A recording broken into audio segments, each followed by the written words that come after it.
أعوذ بالله من الشيطان الرجيم بسم الله الرحمن الرحيم والعصر إن الإنسان لفي خسر إلا الذين آمنوا وعملوا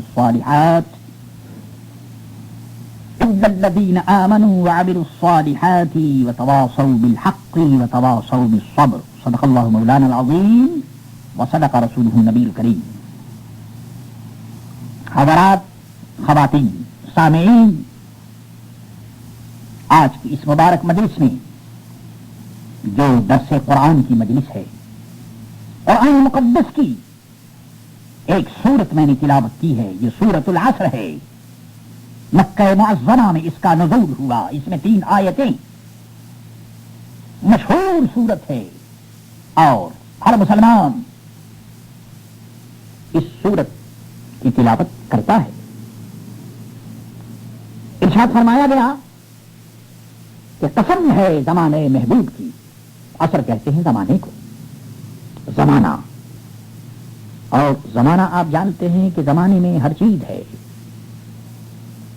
زمانہ خدا کی عجائبات اور خدا کی قدرت سے زمانہ بھرا ہوا ہے. اس لیے قرآن مقدس نے زمانے کی قسم کھائی ہے. زمانے محبوب کی قسم ہے. اور چونکہ عصر کا وقت بھی اس سے مراد ہو سکتا ہے، کیونکہ عصر کا وقت یہ آخر وقت ہے دن کے اوقات میں. بہرحال، اور یہاں چونکہ پیارے نبی صلی اللہ تعالی علیہ وسلم کے زمانے کی قسم یہاں مراد لی گئی ہے، تاکہ اس سے معلوم ہو کہ اس زمانے کو فضیلت اس وجہ سے بھی ہے کہ یہ زمانہ ہے محمد مصطفیٰ صلی اللہ تعالی علیہ وسلم کا. فرمایا قسم ہے زمانے محبوب کی کہ بے شک انسان ضرور نقصان میں، انسان لاس میں ہے، انسان نقصان میں ہے. دیکھیے، یہ قرآن کا ڈیسیژن ہے، یہ قرآن کا فیصلہ ہے. وہ سارے انسانوں کے متعلق کہہ رہا ہے کہ وہ سارے کے سارے نقصان میں. الا الذین، ہاں وہ لوگ جو ایمان لائے اور اچھے کام کیے.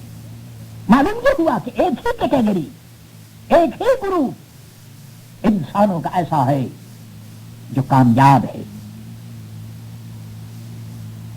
وہ گروپ اللہ کے نیک بندوں کا ہے، مومن کا ہے. حضرات خواتین، غور کیجئے اور سوچئے کہ قرآن کیا کہہ رہا ہے. قرآن ارشاد فرما رہا ہے کہ انسان کی زندگی، انسان کا ایج اس کا کیپٹل ہے، اور یہ اس کا کیپٹل، اس کا مال ہر وقت گھٹ رہا ہے. کیونکہ حدیث میں ارشاد فرمایا گیا کہ جب انسان صبح کرتا ہے، جب انسان کی آنکھیں کھلتی ہیں اور طویل آفتاب کی روشنی میں جب وہ آنکھیں کھولتا ہے اور کائنات کو دیکھتا ہے، تو انسان اپنی زندگی کی دکان کھولتا ہے. پیارے بھائیوں اور بہنوں، آپ نے دنیا کی دکان کھولی ہے اور روزانہ کھولتے، لیکن کبھی آپ نے غور کیا کہ ہر آدمی جب وہ صبح کو اٹھتا ہے اور آنکھیں کھولتا ہے تو اس کی آنکھیں کھلتے ہی اس کی زندگی کی دکان کھل جاتی ہے اور وہ سانس لیتا ہے. اب دیکھنا یہ ہے کہ یہ جو سانس لے رہا ہے، اس میں کام وہ کیا کر رہا ہے. اگر اس کا سانس دنیا کی طلب میں، صرف دنیا کی طلب میں اگر یہ اس کا سانس آ رہا ہے اور جا رہا ہے، تو اس کا مطلب یہ ہے کہ اس کی زندگی گھٹ رہی ہے، اس کی عمر کم ہو رہی ہے. اور اس کے ساتھ ساتھ افسوس یہ ہے کہ زندگی کی دکان اس کی کھلی ہوئی ہے اور اس سے اس کو کوئی نفع نہیں مل رہا ہے. اگر یہ اس کا سانس آتا جاتا اس لیے کہ وہ خدا کی عبادت کرتا، خدا کے احکام پر چلتا، تو پھر تو اس کی زندگی بھی اچھی تھی اور یہ اس کا سانس یہ بھی اچھا تھا.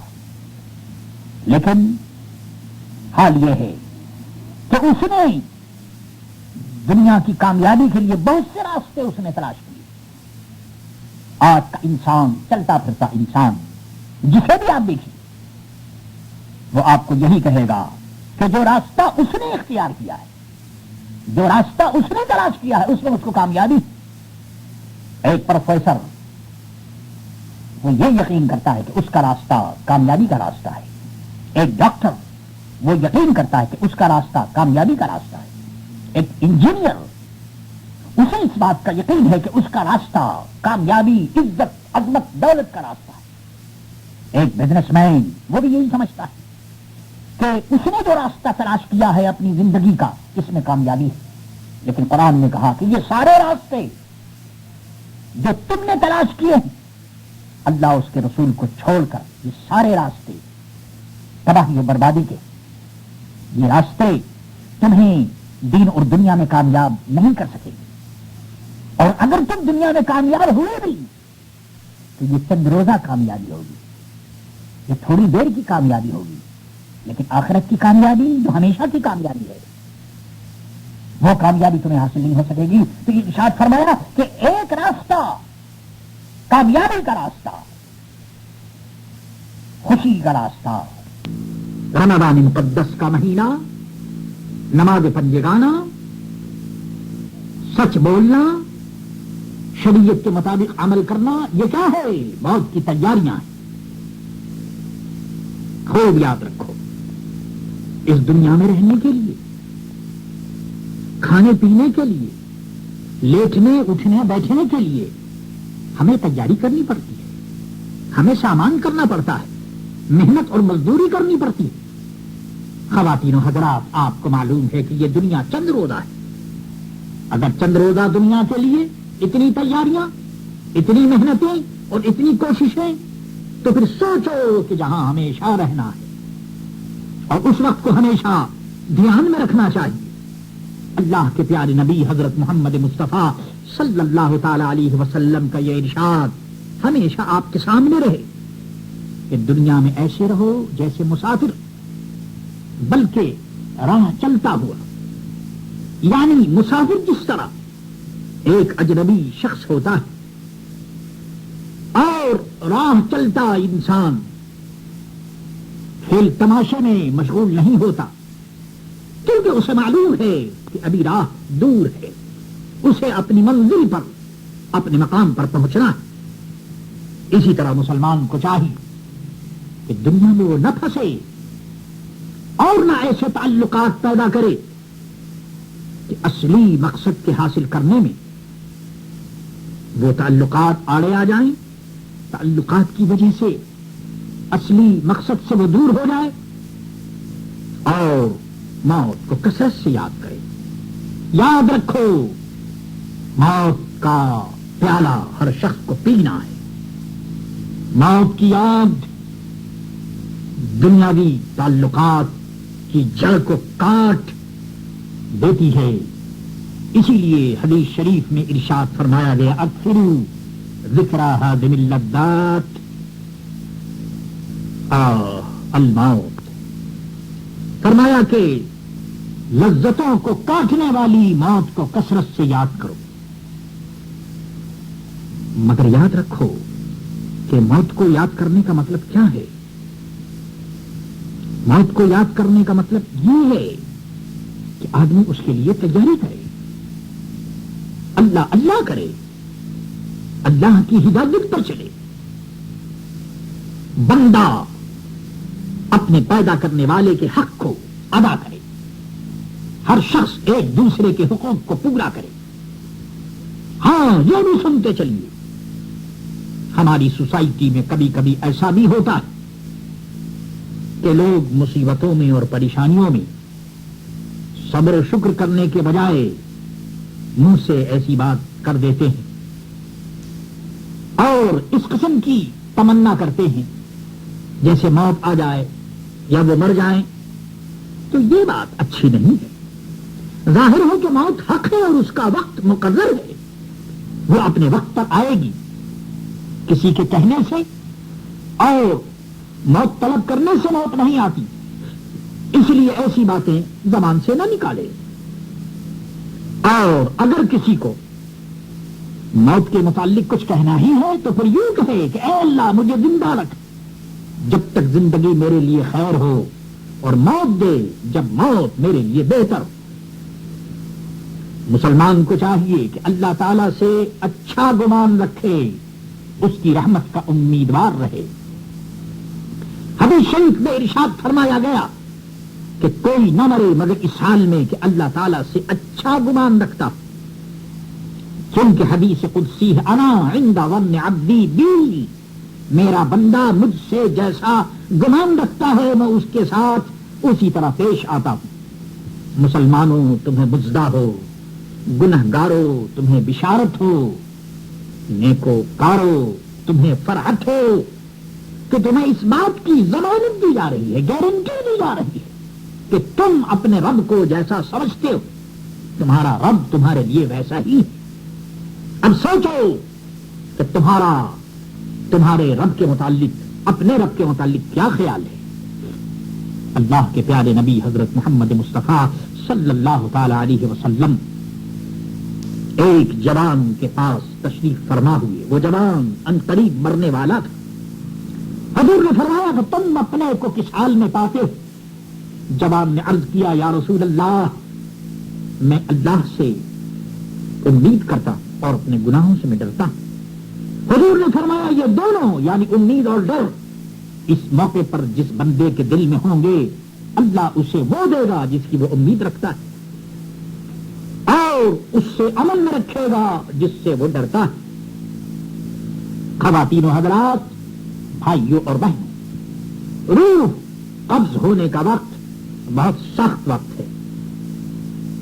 اسی وقت سارے عمل کا رزلٹ نکلتا. کس نے دنیا میں کیا کیا، اچھا کیا یا برا کیا، رزلٹ آؤٹ موت کے وقت ہوتا ہے.